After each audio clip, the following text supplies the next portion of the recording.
Hindi mo na matutuloy bukas ang nakatakda ng hearing kaugnay sa Freedom of Information Bill, bagay na ikinadismaya ng mga nagsusulong ng panukalang batas. May report si Jamie Santos. Jamie. Mark, dismayado nga ang mga author at supporter ng Freedom of Information Bill sa pagkakaantala ng nakatakdang hearing bukas sa nasabing panukalang batas. Hindi raw nila maintindihan kung bakit kailangan pa ng focus gayong naplansya na raw nila ang ilang issues tungkol sa panukalang batas. Pebrero pa lang daw naayos na nila ang consolidated version ng Freedom of Information Bill base sa mga napag-usapan sa committee hearing sa Technical Working Group.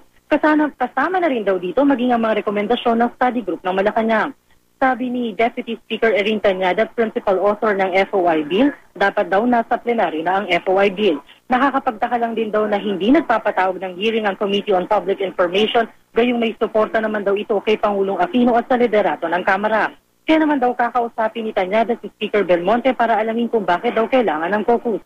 Sa issue naman kung kailangan ng palitan, si Congressman Ben Evardone bilang chairman ng committee, ipapaubayan na lang daw nila ito kay Speaker Belmonte. Ipinakita rin ng isa pang author ng FOI Bill na si Akbayan Representative Walden Velio ang 117 signatures ng mga kasamahang mambabatas na nagbibigay din ng suporta sa pagsasabatas ng FOI Bill.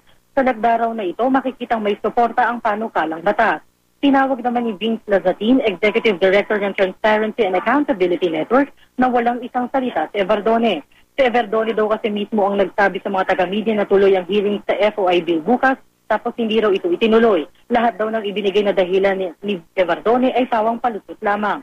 Sa isang text message, ipinarating ni Kong Ben Evardone na wala daw basihan ng akusasyon na pinapatay na ang FOI Bill. May mga issues pa daw na kailangan ayusin tungkol sa bill bago ito mapagdebatehan. At yan ang latest mula sa Kamara. Balik sa iyo, Mark. Maraming salamat sa iyo, Jamie Santos.